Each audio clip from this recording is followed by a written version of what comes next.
Yo tout le monde, c'est Aurel, aujourd'hui on se retrouve pour une nouvelle vidéo sur Zen Zone Zero, petit guide concernant Alice. Vu qu'elle sort bientôt sur le jeu, vous allez voir que le personnage n'est pas compliqué du tout, que ça soit au niveau de ses mécaniques ou bien au niveau de ses stuff. Avant de démarrer la vidéo, n'oubliez pas le petit pouce bleu et le petit abonnement si ce n'est pas encore fait pour être au courant de la sortie des prochaines vidéos, sachant que normalement je vais invoquer Alice, donc pour le coup vous aurez quelques vidéos sur elle à la sortie. Pour rappel, c'est un nouveau personnage anomalie de type physique, vous vous en doutez, elle va très bien fonctionner avec Yuzua, de toute manière ça c'est pareil pour tous les persos anomalies. Vous allez voir qu'en termes de kit, elle ressemble énormément à Miyabi et à Jane en soi, parce qu'elle a un petit peu le même délire de devoir stacker pour finalement utiliser son attaque normale maintenue. Cette attaque chargée va avoir 3 niveaux différents, évidemment notre but c'est d'utiliser celle au niveau 3, vous allez voir que d'ailleurs sa barre de stack est séparée en 3 parties. En utilisant celle-ci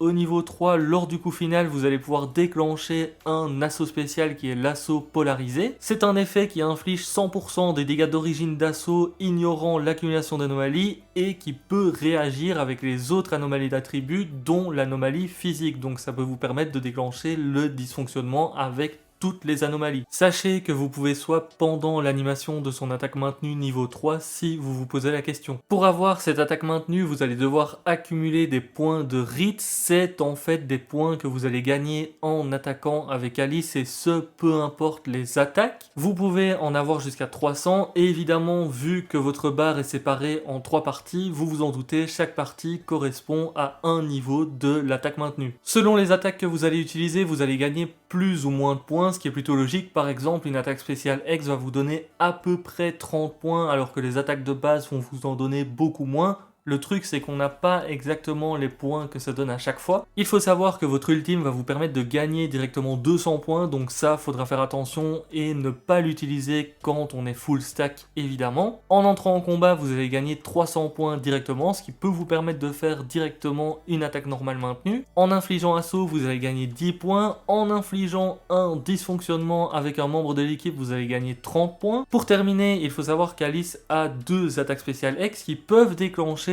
une esquive parfaite en les utilisant. Si jamais c'est le cas, ça vous fait gagner 10 points. Comme d'habitude, on a quelques particularités au niveau de son kit et je vais vous les donner ici. Déjà, il faut savoir qu'en infligeant assaut, la prochaine fois que vous allez utiliser le 5e coup de son attaque normale, ça sera renforcé. Vous avez la possibilité de déclencher une esquive parfaite avec l'attaque spéciale d'Alice. Si c'est le cas, ça vous permettra d'enchaîner avec l'attaque normale et de lancer directement le 5e coup de celle-ci. Comme je vous l'ai dit auparavant, Alice dispose de 2 attaques spéciales X. Pour les utiliser, en fait, vous avez 2 manières. Évidemment, il vous faut de l'énergie comme avec les autres persos. L'une d'elles peut se déclencher quand vous bougez vers l'avant en l'utilisant, ce qui permet de traverser les ennemis. L'autre, quant à elle, c'est quand on ne bouge pas ou bien quand on recule et qu'on l'utilise. Cela nous permet de faire une entaille en reculant et de foncer vers l'avant en infligeant des dégâts. Et comme je vous l'ai dit, ces 2 attaques spéciales X permettent de faire une esquive parfaite quand on les utilise au bon moment. Passons maintenant à la compétence principale, même si on a déjà vu des petites choses par rapport à elle auparavant.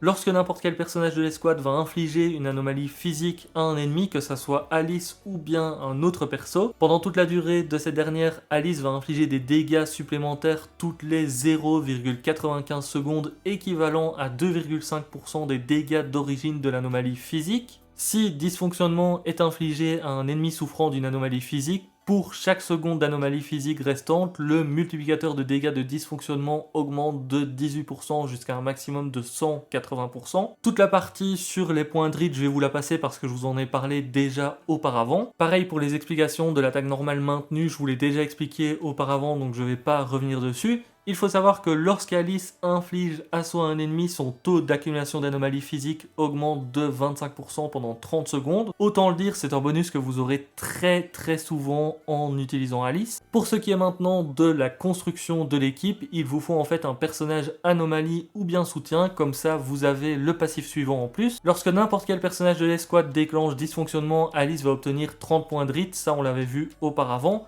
Si la maîtrise d'anomalie d'Alice est supérieure à 140, chaque point au-dessus de ce seuil lui confère 1,6 points d'adresse. C'est pour ça que c'est assez intéressant d'avoir de la maîtrise d'anomalie sur Alice. De toute manière, ça c'est pareil avec à peu près tous les persos anomalies. Et comme je vous l'ai dit aussi, en entrant sur le champ de bataille, Alice va obtenir 300 points de rite de l'épée et en mode exploration, cet effet peut être déclenché une fois toutes les 180 secondes. Pour les compétences à monter en priorité pour Alice, on a évidemment en premier la compétence principale comme pour tous les personnages du jeu. Ensuite, on a l'attaque de base étant donné que c'est elle qui va être utilisée le plus. On a juste après l'attaque spéciale et l'ultime, ensuite les soutiens et pour terminer les esquives. On va passer aux armes et évidemment sa meilleure arme c'est son arme signature comme tous les personnages du jeu en soi. Si vous vous posez la question, il faut invoquer celle-ci en priorité avant le premier cinéma, c'est moins cher et en plus de ça, elle est vraiment sympa. En stats secondaire, elle va vous donner 30% d'attaque et au niveau de l'effet, la maîtrise d'anomalie du porteur va augmenter de 60. On en recherche évidemment avec Alice. En plus de ça, quand vous allez infliger l'effet assaut, les dégâts physiques du porteur vont augmenter de 20% pendant 20 secondes, c'est cumulable jusqu'à 2 fois. Les déclenchements répétés réinitialisent la durée et lorsque le porteur entre en combat, il obtient directement 2 cumuls. Vous avez ensuite l'arme signature de Jane Doe qui va vous donner 90 d'adresse d'anomalie en tant que stat secondaire. Elle va vous permettre de gagner des cumuls en faisant une esquive parfaite, ce qui est plutôt simple en soi avec Alice vu qu'on a vu on peut le faire avec ses attaques spéciales. En entrant en combat et en faisant une attaque de bond, vous aurez aussi des cumuls. Vous pouvez en avoir jusqu'à 3 maximum. Chaque cumul va augmenter vos dégâts physiques et si jamais vous êtes au max, ça va augmenter votre taux d'accumulation d'anomalies. Compilateur chimérique est aussi jouable. Vous avez 24% de taux de pénétration en tant que stat secondaire, ce qui est plutôt sympa. Vous avez 12% d'attaque et lancer une attaque spéciale ou bien une attaque spéciale X augmente l'adresse d'anomalie. C'est plutôt cool parce qu'avec Alice, on va parfois utiliser son attaque spéciale même quand on n'a pas assez d'énergie pour esquiver. Ensuite, vous avez Gémeaux éplorés qui va vous donner 25% d'attaque. En plus de ça, vous gagnez des cumuls qui vont vous permettre d'augmenter l'adresse d'anomalie quand un membre de l'escouade inflige une anomalie d'attribut. Évidemment, vu qu'Alice, on va la jouer dans une team anomalie, ça va être très facile d'avoir l'effet. Concernant ces sets de disques, pour le 4 pièces, on va jouer Métal Mordant en priorité. C'est vraiment le top du top à ce niveau-là. Il vous donne 10% de dégâts physiques et quand un membre de l'escouade inflige assaut, vous avez des dégâts supplémentaires pendant un certain temps. Si jamais vous n'en avez vraiment pas, vous pouvez jouer le 4 pièces Punk Hormonal en attendant, mais les deux se farment en même temps, donc logiquement vous devriez avoir Métal Mordant. Pour rappel, Punk Hormonal ça vous donne 10% d'attaque et quand le personnage devient le personnage contrôlé, vous avez une augmentation d'attaque supplémentaire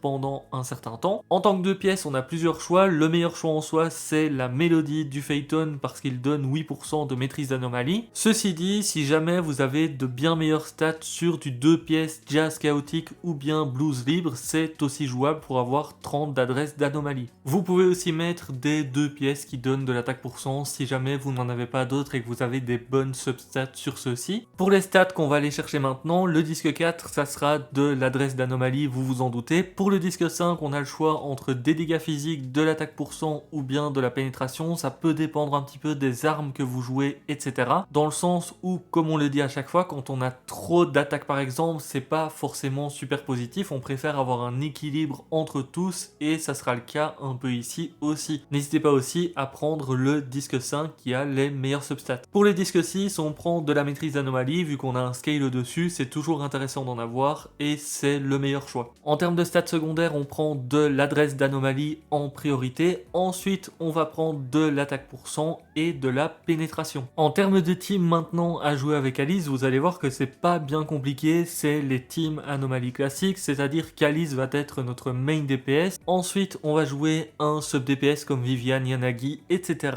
Et pour terminer, un support. À partir de là, vous avez évidemment Yuzua, ça sera la meilleure support à jouer avec Alice. Vous avez aussi Astra ou bien même Lucie si par exemple vous décidez de jouer Burnist dans l'équipe parce que comme ça activera un petit peu tous les passifs. Pour vous donner mon avis, Alice c'est vraiment un très bon DPS anomalie. Le truc c'est qu'il faut voir si vous en avez besoin. Évidemment la priorité dans la mise à jour c'est d'invoquer Yuzua. Si vous avez besoin d'un DPS dans l'une de vos équipes, et qu'en plus de ça, vous n'avez pas encore de DPS physique, ça peut vous servir. Maintenant, ce n'est pas non plus une obligation. Dans tous les cas, elle va bien performer et son gameplay est vraiment sympa. N'hésitez pas à me dire en commentaire si vous comptez invoquer Alice ou pas. Personnellement, je vais le faire, donc vous aurez normalement une vidéo invocation. J'espère que ça va bien se passer, comme ça j'aurai encore des invocations pour la 2.2. Sur ce, je vous laisse là, n'oubliez pas le petit pouce bleu et le petit abonnement si ce n'est pas encore fait. Ciao, ciao!